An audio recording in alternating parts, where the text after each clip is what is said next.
Hello, welcome to The Crap and the Crazy. I am Tash Critter, the director of Little Wooden Toy Box. I have two kids with autism, one with ADHD and PDA. I have racked up about 700 hours over the last 10-11 years with early intervention, with speechies, psychs, OTs, the works. I forgot to add in there that I am a qualified teacher from kindy to year 7. So all of this combined has given me a ton of tools and strategies to use at home with my kids to make sure life is calm and happy, but also to understand and read different behaviours, particularly behaviours that challenge, and understand that all behaviours are communication, and how to implement tools and strategies at home to get the best life for you and for your kids, and to cope well together with your differences.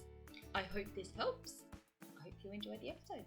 Hello and welcome to episode 29. Today we are talking about sensory and emotional regulation and tools and strategies to calm down. So by calm down, we don't mean it as a demeaning sort of phrase. You know, when someone is escalating, they're getting angry, and we tell them to calm down, it never ends well. Yeah. So by calm down, just for lack of a better word, to return to a state of being well regulated.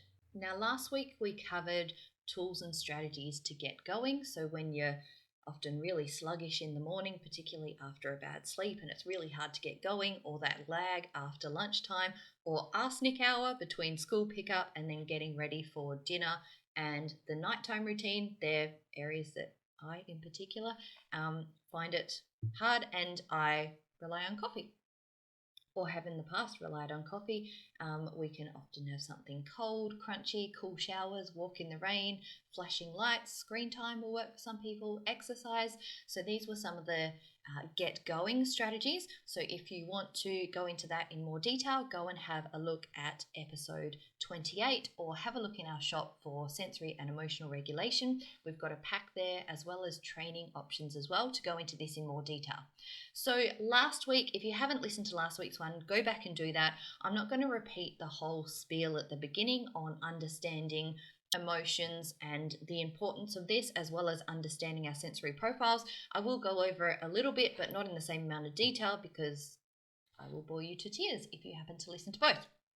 So we teach kids understanding emotions so that they can learn to label how they are feeling. This empowers them to better communicate how they are feeling.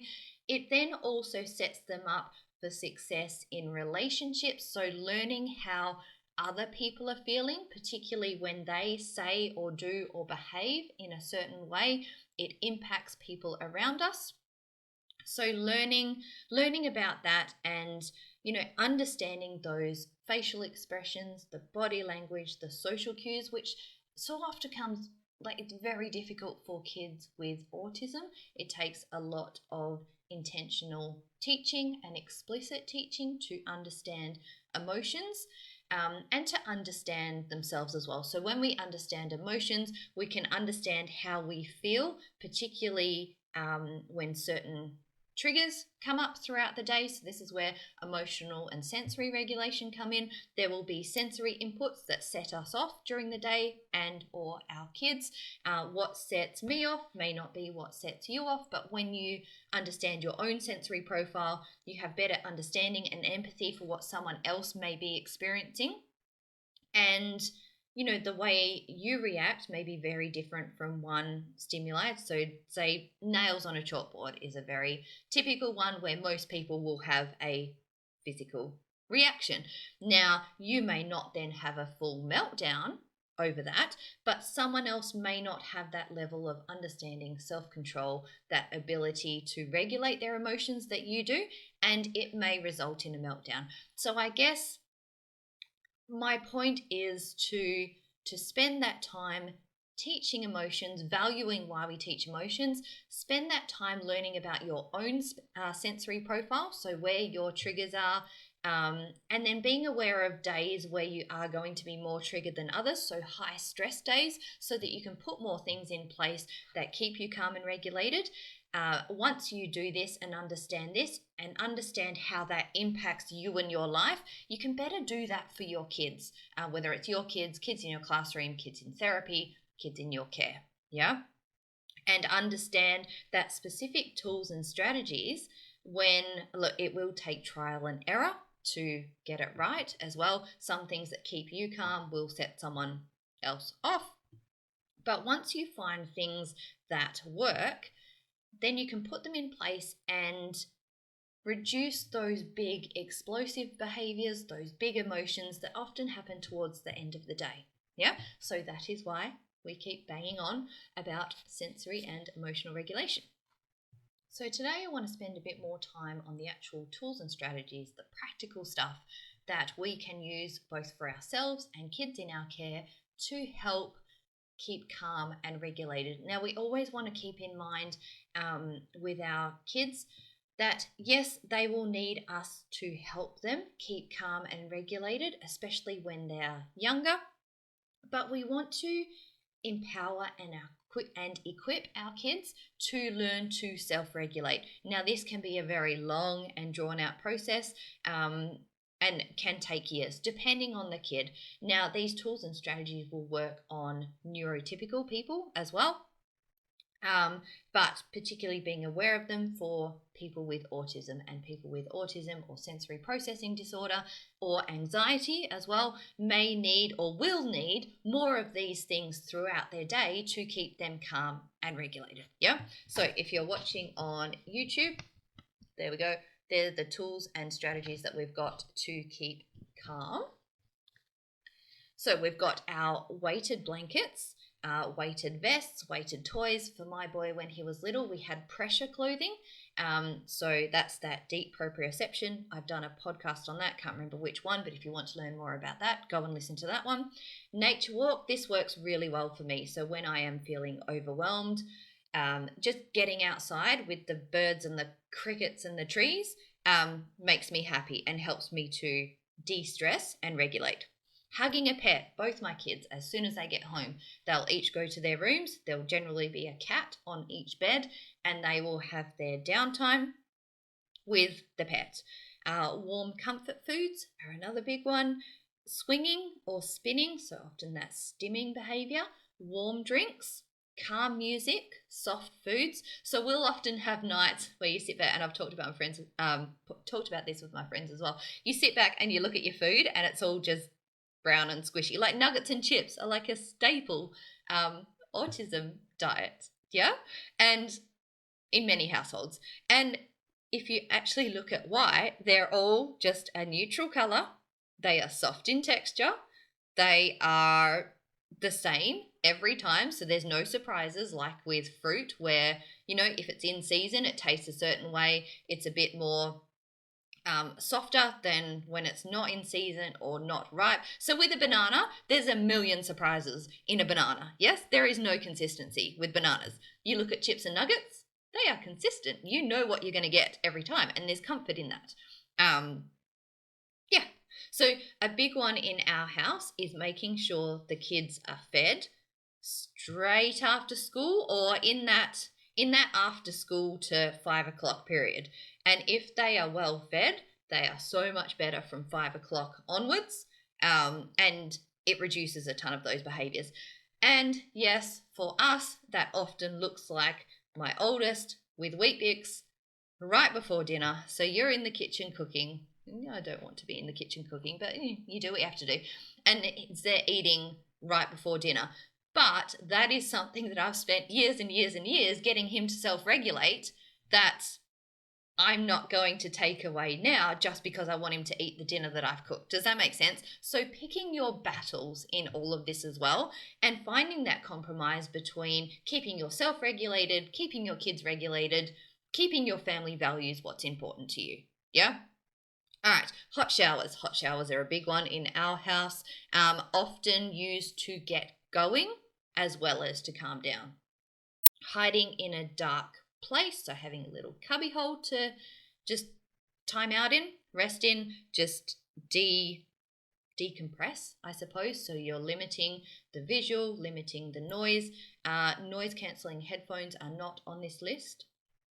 Pulling weeds is another one, surprisingly. I find weeding, I mean, it's a bit annoying when I have to do it, but when I do it on my terms, sitting there weeding is just calming. Something about the smell of the soil as well. It releases endorphins or something. Colouring, so doing those mindfulness colouring in activities can be very calming too. Spinning toys, so that goes with your stimming. Hugging a teddy, watching a favourite movie. So often in our house we'll watch the same movie over and over. Again, no surprises, just comfort. We know what's going to happen. You don't need to use your brain cells. You don't need to think and plot and preempt what's coming. It's probably more my problem than the kids. But yeah, there's comfort in that. Yeah. And it's at the end of a long day, just sitting and watching a movie that you've already watched a million times, and it makes you happy. That could be someone else's worst nightmare, which again, my point, for a lot of these things, what works for you may not work for the next person or your kid. And again, in your family, finding what works for most of you.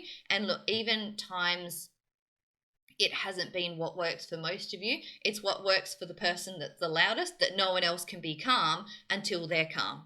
And that's just a part of autism and living with it, I guess. But finding that compromise and finding things that work for all of you. And yes, this is hard, but hopefully some of these tools and strategies are things that you haven't thought about that you could implement in your day or throughout your day to help both you and your kids. Sensory bottles or toys, sit-ups, push-ups, squats, so exercise. That is something that I do rely on daily or every couple of days. Heavy lifting and weights, and I'm not such a huge fan of cardio, but I do it to look after myself, and it just keeps me up to speed with everything else going on. Soft lights is another one as well. So hopefully these things are, most of them, they're going to be things that you have around the house anyway. Getting weighted stuff is definitely a good investment. If you don't have weighted blankets, also be careful with the age and the weight ratios. So not using them with under 4-year-olds, just double check the standards there. But if you don't have the weighted blankets and weighted toys, giving your kids something to do that involves heavy weight. So getting them to carry the washing, carry something heavy from one room to the next. My kids' school teachers used to use this, where they'd get my kid to carry library books to the library. So it was strategically done to give him a sensory break with something heavy, and it was done before escalating to prevent that meltdown, the big behaviors later in the day. Yeah. And I'll wind up this episode with just some tips, I suppose, for managing those big behaviors and some things to do, and I guess more importantly not to do, when we've already hit the point of escalation and meltdown. So overall, it's generally too late for strategies. So we really want to try and get these strategies in place to reduce the meltdowns. Now, that is not always going to work. Or you can put all the strategies in, do the day perfectly, and then one thing triggers and it's a meltdown. And look, that was going to happen anyway. So I don't think any of these tools and strategies that I cover in any of these episodes is ever going to fix the behaviors we see with autism. It just doesn't work this way. But my hope is that it helps you put things in place to better cope and manage with what you've got. Yeah. So I wanted to point out, if you have reached that meltdown stage, so going back a bit, and I did cover this in the last episode, so meltdowns can be those big explosive ones. So the screaming, the yelling, the crying, the gagging, the hitting, punching, so big explosive. Everyone knows that person is not coping well. But we can also have the silent meltdowns. So this is where the deadpan face, the tin soldier, nothing's going in, nothing is coming out. And often these kids are just seen as shy, and they're kind of left to the side, and they often don't get the same help that someone screaming and crying will get. Does that make sense? So I'd really encourage you to look out for this as well. I don't remember at which point I realized this was a meltdown too. So I've got one kid that's explosive, one kid that will tend to shut down. It doesn't mean that that's always what they do. So sometimes my explosive one will have a shutdown meltdown, and sometimes the one that mostly has shutdown meltdowns will sometimes have an explosive one. So but just something to look out for. And if you do see them shutting down and not coping, they need help too to self-regulate, just as the person would that's having an explosive meltdown.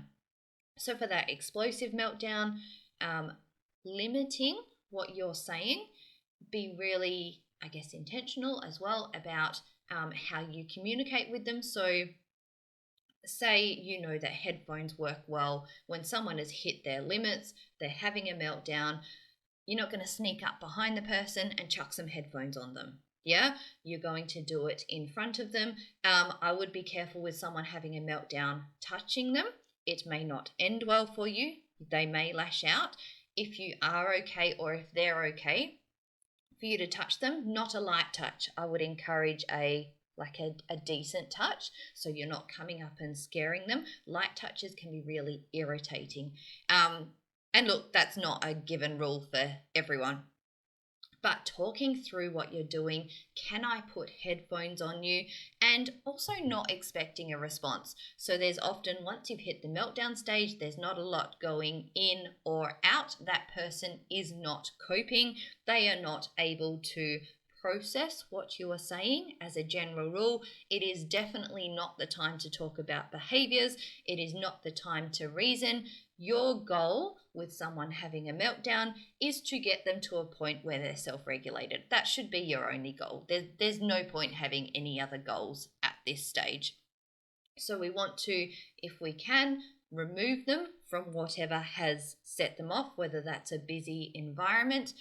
We want to make sure they are safe, you are safe, and people around them are safe. Now, depending on who it is, how big they are, your relationship with them, it may or may not be possible to remove them from the situation.